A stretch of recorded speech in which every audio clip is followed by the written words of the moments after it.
What it is, kids, welcome back to Binge Worthy Gaming, where we get all the binge, just the right amount of cringe, and we're back for our Pokemon Black and White 2 Randomized Soul Link with Cruelty 64. What's going on, bud? I am doing very well. I actually did do something recently that I will tell you about in a bit, but for the audience, one of us, the hyperactive, spastic Nuzlocke player of the two, did a lot of work out off stream in Castelia City and resulted in an absolutely absurd team shift. So what do you say we open with the audience and let us know how our teams look? Sure. So what he's trying to say is one of us doesn't have a wife or kids, so he had a little more free time on his hands. And yeah, I'm kind of curious what he's got because he hasn't even shared that with me yet. So let's hear it. Man, you gotta spoil that I'm an absolutely eligible bachelor for all the people watching who knew I was one. Absolutely. All right, so we'll start with, I've got 1985, the Leavanny, who is quirky nature, did evolve last episode for anyone not in the know yet. That friendship boost from the Soothe Bell and the massage that I got apparently just got her over the edge. But she is quirky nature, still has Tackle, Protect, Bug Bite, and Razor Leaf, and is now level 26 with a scope lens. 26? What the fuck? All right, well, if I'm not mistaken, that's matched up with Prowler. That's my bug poison type Dustox from Route 19. It's a mild nature Pokemon, holding the Poison Barb with Gust, Confusion, and Protect. That, what level is it again? Sorry. 19. 19, okay. So, man, I really hope you get, like, Sludge Bomb or... Sludge Wave might also be good, because with that Poison Barb and the Stab, that could be pretty good. And mild. Having coming out of the sewers, man, I'd be happy with any type of sludge, right? Just have it, like, stuck on you somehow. Absolutely. So, next one I will mention is 1234, the Reshiram, who is mild nature like Prowler, despite not being linked to him. And 1234 is my Reshiram with a Charcoal. I believe I got the Charcoal from just someone in Castelia City. Damn. This is for any people in, like, whoever want to check out these games after we play through them or just do another playthrough. There is so many goodies to fetch around the city if you're willing to just explore a lot of the buildings. And fun fact, you actually gave me a good list of all those things to pick up, and I've just yet to do them. Yes, there's this, I'd list them all off to anyone in the audience as well, but there's a lot of, like, cool items and TMs and such. But my moveset is Flamethrower, Dragon Rage, Ancient Power, and Thundershock, because apparently Reshiram learns Flamethrower at, like, level 24 or something. Well, I'll tell you once I get there, right? Yep. All right, well, that's linked up with Gwen. That's my level 21 Reshiram Fire Dragon type Pokemon. It's got Fire Fang, Dragon Rage, Cut, Ancient Power. Obviously, it's got the Turbo Blaze ability. And we got to get some ointment for it because apparently it's a rash nature. Yeah, make sure to take care of... Reshiram's wings might have chicken pox. Yeah. I didn't even mean that to be a kind of pun, considering it looks like a bird. Hey, that works. But here's the first big surprise for you, because we finally did add a new encounter to our teams last episode, which was the encounters we got in the grass of Castelia City. Yep. And I caught a Electrike and named it Xbox 360. Yep. Who I put a ton of effort into, and is now a level 26 Manectric. God damn it. I really wanted to level it up because I knew its evolution level was, like, somewhere close to where Burgh and the rest of my team were. I think Burgh is like 23 at his peak. But its current moveset is Spark, Thunder Wave, Quick Attack, and Howl, and it's got a static ability with a naughty nature. Ooh, he's a naughty boy. All right. Well, he's linked up with the Adamant Nature, level 17 Wiccan. That's a Growlithe I picked up in Castelia City as well. It has Leer, Odor Sleuth, Helping Hand, and Flame Wheel. Intimidate, great ability. It's going to help lower the attack, but he's only level 17, like I said. So. Well, the cool thing is I did not remember that its nature was Adamant, and if this was like a Gen 3 Growlithe, that would be a problem. But you should be able to get some pretty good physical moves for it. Stuff like, hopefully, Flare Blitz, and maybe even Wild Charge and Extreme Speed. So that thing could turn out to be a real powerhouse. Yeah, and I believe you have one more Pokemon. I do, and this is my second big surprise for you. Oh, Jesus. Because for anyone watching, you would know that I have been grossly neglecting 3-Dog in a pretty harmful way because I already have a better grass type. Very true. But I decided, since I was doing all that grinding and I wanted to... Okay, this sounds like I didn't because my levels are so much higher. Having nothing to do helps. But 3-Dog the Skiploom is now level 22. Okay. And it knows Poison Powder, Synthesis, Stun Spore, and Bullet Seed. And I gave it an Eviolite or an Eviolite. That you picked up here in the city, of course, right? Yes, I picked it up. There's a scientist in one of the apartment complexes who you just chat with, and he gives it to you. Nice. I had it on Electrike as I was leveling it up, but it's a really good item. A lot of people use it in competitive play. Oh, for sure. I don't tend to use it very often, but before we get into more of that, I do want to make sure you talk about who you linked up 3-Dog with. Well, that's level 19 May. It's a water-type Milotic. It's got the Marvel Scale ability with Water Gun Twister, Water Pulse, and Refresh, and it's holding the Mystic Water. And in case you're wondering, it's a docile nature. Still an excellent Pokemon, and I'm glad the Pokemon I have linked to it isn't as incompetent.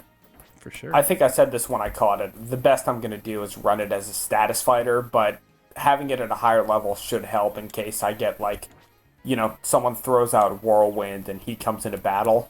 Yeah. Want to make sure it can at least do a little bit. Yeah, it makes perfect sense. But this episode, we are going to be tackling the third gym. Am I correct? I think so. I think you're going to tackle it. I think I'm going to struggle perhaps with it, but we're going to definitely make an attempt at it. Let's do it.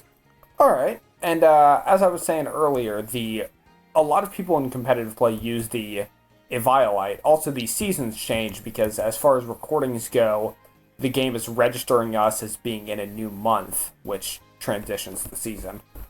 Nice. So you're in summer as well then. Yes, I am in summer as well, which is the season we just got out of in real life, thank goodness. You don't like summer? Listen, I like looking at summer. I don't like being in summer. If you want it boiled down to, in my opinion, the most basic, most basic perspective of why I don't like summer as much. If the weather is too cold in winter or maybe even fall or something, you can eventually put on enough clothing to get over it, as it were. Your body will be warm enough theoretically. Yep. But you can't exactly rip off your skin if it's too hot for summer, and society tends to frown on public nudity, so... For those kids wondering, don't listen to him. You can absolutely rip off your own skin, do what you want to do. And by the way, I was going to make a comparison that how you described summer. I'd say, well, you treat summer kind of like a stripper, right? You don't want to be in it, but you like looking at it, so... All right. So I'm outside Burgh's gym. I mean, I guess we just jump in here and just see if I'm able to muster up some kind of an offense. I think you'll be able to. Like I said, I'm pretty sure Burgh peaks around 23, and your party is really good in terms of type balance and level and such. You're not as over-leveled as I am, but you also didn't have as much free time and blitz the city the way I did. Yeah, I was just half teasing you there with that. But yeah. No, but it is entirely accurate. It's part of why I am a both excellent and infuriating Soul Link partner, because I do have nothing else on my schedule. I do have a job, but it's not as hectic and busy as most people's are, including yours. Yeah. So you put yourself on blast. I never said you didn't have a girlfriend. I said you didn't have a wife or kids, right? But you outed yourself, my guy. I just had to spoil it for everybody. Well, if any girls watching this, I mean, we don't have a whole lot of viewers as it is, but if you're a girl and you're looking for someone, I mean, Brian's ready, guys. Let's go. Absolutely. As long as your name's not Summer, we're good to go. All right. All right. So I'm gonna just take on the first trainer here in the gym. Yeah, first trainer is I'm fighting him right now, 19 and 20, and one of their Pokemon is actually a Venomoth, which is pretty cool. Excellent. And for those just tuning in now, I guess, don't forget to like and subscribe. Go check out Cruelty64. He's, a brand new PokeTuber starting out. I'm sure he's going to have other things on top of Pokemon, but definitely go check him out. He's going to have a great channel. Probably in a year's time, he's going to be double whatever I have in subs. So to check them out. Well, I would love if I do, but I will always make sure to remember you. Don't forget the little guys, buddy. Right now I am one. I couldn't exactly forget yet. The trick is, so am I. But as far as future plans for my channel, I have a couple like potential projects coming up. I have a video essay I'm actually gonna record and have a friend edit soon. I've just got to get around to printing out the script and then just, recording my audio. Nice. I have a video essay planned that I wrote a while ago about One Piece, which is my absolute favorite media property ever. And apparently it is my life's duty to just never shut up about it. But it is, I wrote a whole video essay regarding just like one specific scene and how I enjoy how it fits into the broader context of its genre and the characters it relates to. I'm intentionally avoiding spoilers because the scene itself is a massive spoiler. But I'm sorry, dude. What? Oh no. Nothing. Nothing. Wait, our starter is dead.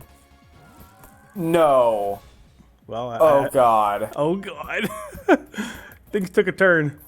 Let's go with Twister. I think it seems like a smart thing. Oh, what happened? Oh god. Well, I'm fighting a Haxorus.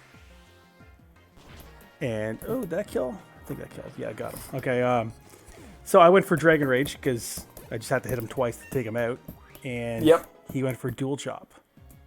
Oh. That was enough. But he is defeated. I just don't know if it's smart for me to continue. I'm gonna say no. Okay.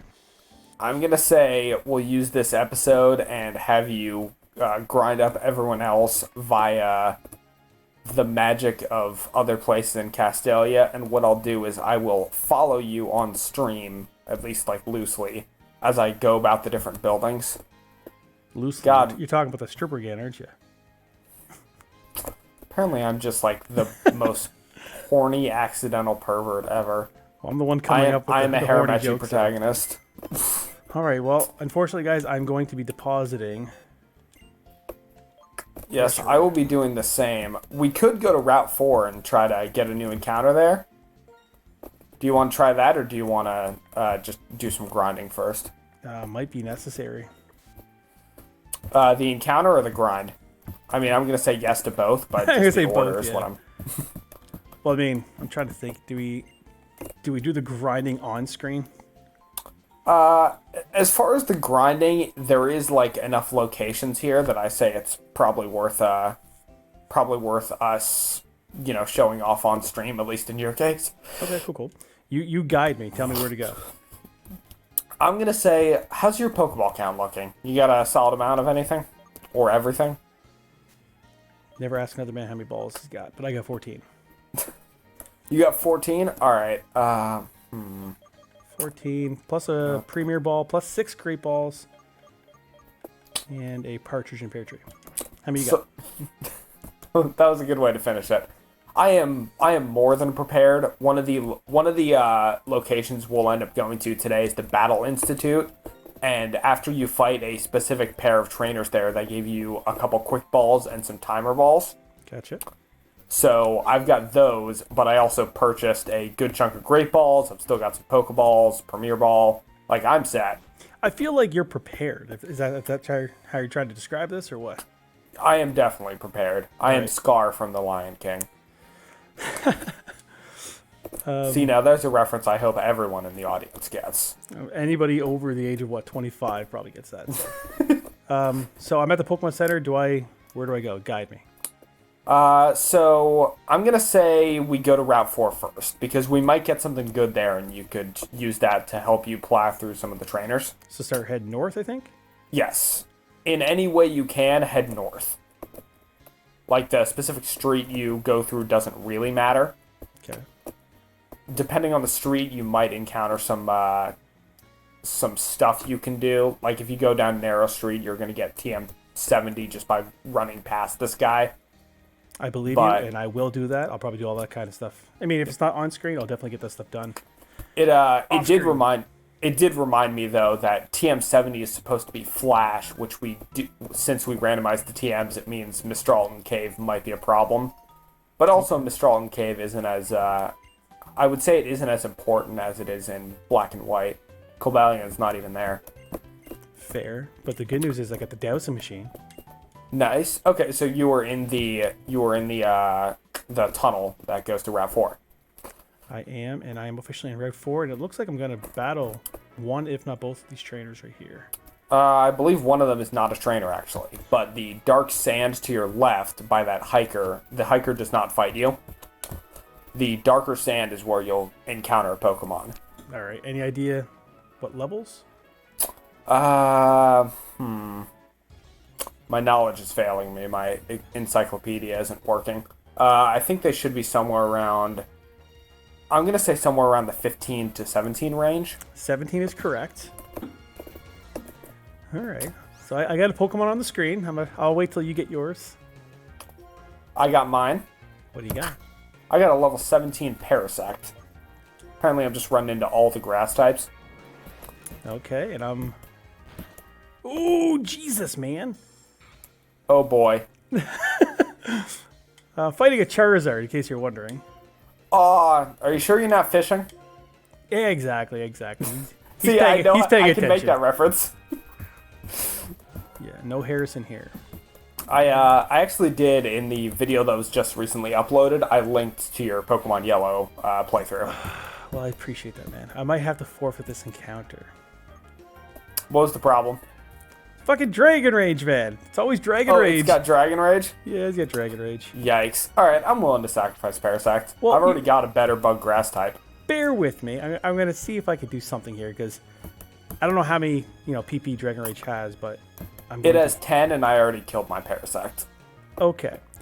So, I guess... I don't even know if I can run from it with May, so... What's your HP looking like? Do you have over 40 still? No, I have to heal for sure. I'd say heal and then try to run as soon as you're not in danger of imminent Dragon Rage murder. Things are taking a turn, buddy. They're taking a turn. They're coming back to bite us just after we had that, bit of success. I was going to brag about it on stream as, after watching the last episode. Yeah. Especially with how hard our playthrough started, but... Zoink, Scoob. Zoink, Scoob. Not a bad Shaggy. I could do it better if I didn't have headphones on. I could hear myself. Zoinks! It's the Gayblade! Like, whoa, Scoob. I was watching that clip because YouTube recommendations are freaking weird. They are weird. So I'm going to go for Water Pulse. I'm just going to try to take this thing out. I think it's my best bet. I think that's a good idea.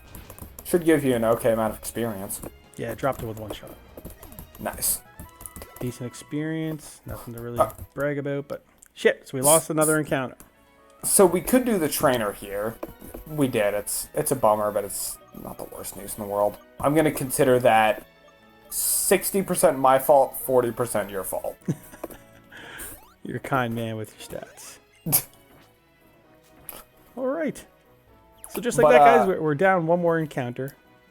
So you could fight the trainer on Route 4. I did not do so, but they... so I don't know their level. I'll tell you in a second. Oh, you're fighting him? Okay. Yeah, he's a police officer. He looks like a nice guy, right? I believe... So Route 4 actually is different between Black and White 2, between games. Gotcha. It's kind of an interesting story. It's one of the locations in these games that are different based on which version. The big one is Opelucid City, which in Black and Black 2 is this really futuristic location, but in White and White 2, it's almost a attempted recreation of sorts of ancient ancient architecture. Not ancient, but more old-timey. Yep. Best embodied by this random musician you'll encounter in the street. And in Black and Black 2, they're playing this electric guitar and jamming out with a sort of techno beat. And then in White and White 2, I believe they're playing like a harmonica or a flute or something and doing this, ancient type melody. So I think I'm fighting your favorite Pokemon. Are you fighting an Ampharos? I am fighting an Ampharos. Then you are fighting my favorite Pokemon. Okay, so might as well... I don't think I've talked about this before. There is a lot I love about Ampharos, but one of my favorite things is... Ampharos is one of the most unique electric types in the entire franchise, in my opinion. Break it down for me. So, in general, I talked a little bit about this in a prior episode, but in general, a lot of Pokemon of a certain type, they kind of fulfill specific roles. A lot of Psychic types, for example, they're glass cannons. They will hit you like a truck with Psychic or Shadow Ball or Thunderbolt or, whatever special Psychic move they can find that's just really tough. Yep. But you hit them with a slight stare and they go down. So it's not true across the board, but it is a pretty consistent feature of Psychic types. And there's a lot of cases very similarly where you've got like the very tanky Water type or the status sweeper that is Electric types. And that's where Ampharos comes in, because whereas most Electric types are incredibly frail, Ampharos still hits really hard, but also it's got a really good amount of bulk, and its moveset actually does kind of play into that. It can learn like Cotton Guard, which will triple your special defense triple your physical defense with one use. And it learns a lot of very interesting moves as well, like Power Gem and Fire Punch, and I just ran into a trainer with a Tornadus that I can farm. That's pretty cool. But it makes Ampharos just in general a lot more interesting than your more traditional, just kind of sweeper-based Electric types, but it also still has all those status moves and hits hard. Yep. And as someone who frequently does Nuzlocks, I found myself running into Mareeps pretty often. So you've got a tanky Electric type who can paralyze really easily, especially with like Static and Thunder Wave and Nuzzle and Confuse Ray. I'm not sure it ever gets Nuzzle, but at the very least it's got Thunder Wave and Static. And it evolves really early, like 15 into its second stage and 30 into its final form. And it's a Pokemon with solid enough stats that you can generally carry into like the final battles and post-game. Plus, nowadays it has a Dragon-type Mega Evolution. Well, just not nowadays. Well, in Gen 6 and 7. Yeah, that's old school, man. Get with the times. Get with the times, Grandpa. Yeah. So here's a good question for you. I might have a good answer. Castelia City strikes me Yes. as like Gen 5 version of like Celadon, right? It would probably have like the best like purchases you can make and stuff. Maybe? You're half right. Okay, I'm good with half, right? It's got a lot of purchases that are in general pretty good. Whether it's like unique vendors or just the stuff at the Pokemart, which is solid. But because I think it was in Gen 4 they introduced the feature that like your basic vendor, actually their merchandise scales with your badges. Yep. So more badges you have, the better items you can get. The secondary vendor, I think, might have some useful stuff, but the good stuff in Castelia is either going to be found or you're going to be able to buy it. Like, there is a ice cream shop where you can buy Castelia cones, which heal they're full heals that you can just purchase. Yep. And I think it's only like a once a day and it's a seasonal thing, but they're really useful.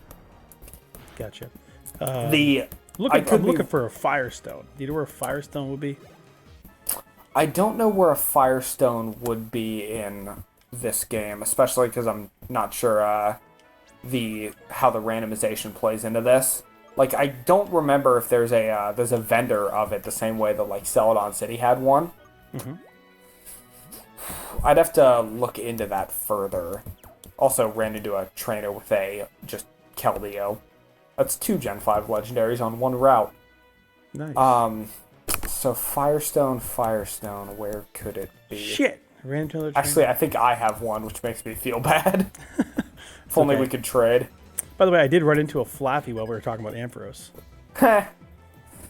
You ran into a Flaffy no, and this an Ampharos in the motherfucker. same. Not What'd this you get? motherfucker. We spoke about this combo like a couple episodes ago. Oh no. What sort of combo would that be? Well, I ran into one Pokemon and I was like, oh no, not this guy. You're like, well, the one you actually have to worry about is the other one. Test your memory. See, now this is giving me something to do when I log off tonight and go on YouTube. What you really have to worry about is the other one. Alright, give me a hint. You put them on your feet. Put them on you. Alright, you, And he's literally using his feet against me. Okay, so this is, what, it just use, like, double kick? Yes, it did. Alright, just use double kick. That means it's possible. Is it throw or sock? It's is it sock? Sock because you put it on your feet, right? Nice. Very well done. Yeah. Oh my god. And I was telling you have to worry about it because it's got sturdy, right? Exactly. And while we're talking about Pokemon kicking me, here comes Hitmonlee. They're like twins. Kinda. It's kind of like But they're fraternal twins. Yeah, this is like the Gen 5 Hitmonlee, wasn't it, Sock? Yes. Sock and Throw are the Gen 5 equivalent of Hitmonchan and Hitmonlee. You say equivalent, I say knockoffs. You wouldn't entirely be wrong. The only major difference that I can think of that makes them like more notable as being off is the fact that someone can evolve into Hitmonlee and Hitmonchan and Hitmontop, whereas Throw and Sock are just solo stage. Give it time, because they'd never, like Tyrone wasn't like an original thing, right? Well, we say that, but we were just talking the other day about how Jinx still doesn't have an evolution. Oh, it will. I'm hoping. Well, I'm going to go back, I'm going to heal and get some more potions, and then I'll get back in there. Yes, so from there, I'm going to give you your first place to go. Will you really? Oh, we are almost on 30 minutes, actually. I can see that as well. So, I mean, not a whole lot of progress, but I can't say it wasn't eventful. That's absolutely true. Certainly, stuff happened. Stuff happened. Trying to... All right. Gotta shake Kinda off wish this you could get a episode. fishing rod. Oh, by the way, one item I did pick up, I believe this will help us because you picked up something similar. I picked up a skull fossil. So I actually sold my fossils because the problem is that this is the one game where you can't revive fossils until post-game. How dare you? I know. I sold my old amber and my, I got another fossil off screen. They're theoretically really useful, but just in this one game, the fossil revival isn't until post-game. Come on, man. What are you doing to me here? Listen, I was the one who designed this game. Much as it sounds like I am with how well I know it. I literally have not consulted the strat guide once because I'm relying on Cruelty 64. Which will come back to bite him at some point, but it's only kind of happened. That's right, guys. Cruelty 64, he will bite you. Just watch out, man. As you're clicking that subscribe button, watch your finger. Right? He's going to snap at it. That bell button secretly has teeth. So are you at the Pokemon Center? I'm heading back to Route 4 before we wrap up the episode.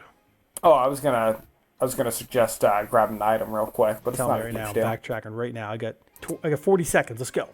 All right, so if you head to the Pokemon Center and head to the right, you will find a gate, like one of those between location gates. Yep. And if you try to go further into it, you're blocked off by a construction worker. But if you talk to the first lady that you see right by the electronic billboard, she'll give you a quick claw. Ooh, a quick claw. Yep. So that's where we're going to have to wrap up this episode. So let's go this way. Let's go in it. Well, not that tunnel. You said go to the right? Yes. So if you're at the Pokemon Center, just go to the right. Into the little tunnel? Yep. Doop. Okay. You see her? All right. This lady here. Quick, take this. I think I found her. I think you did find her.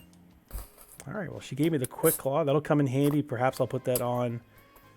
Still much more friendly than the teacher in Gen 3 who just walks around his classroom and apparently hits his kids with the quick claw. He beats them.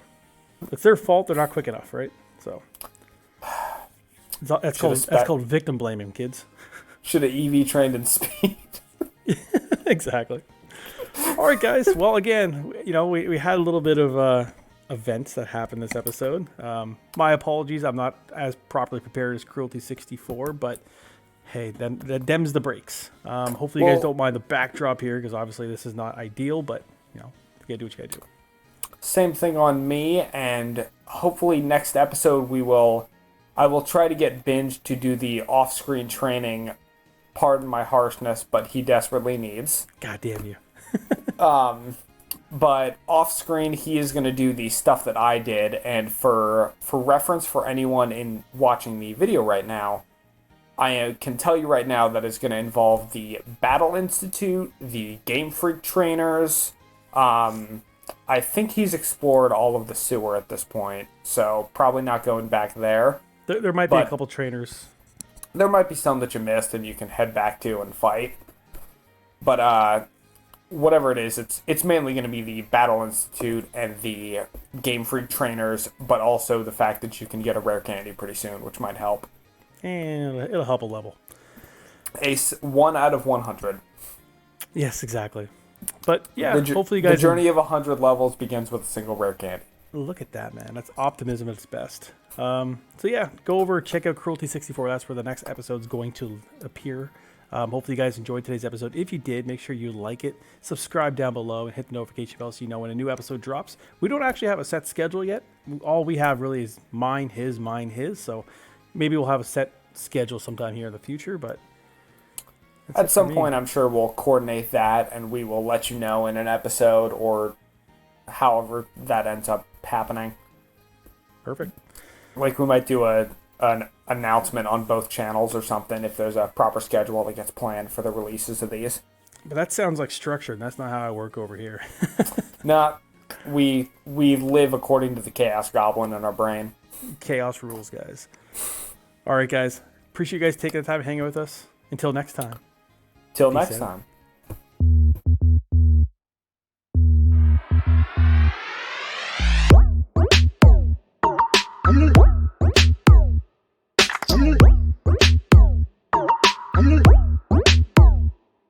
Mm-hmm.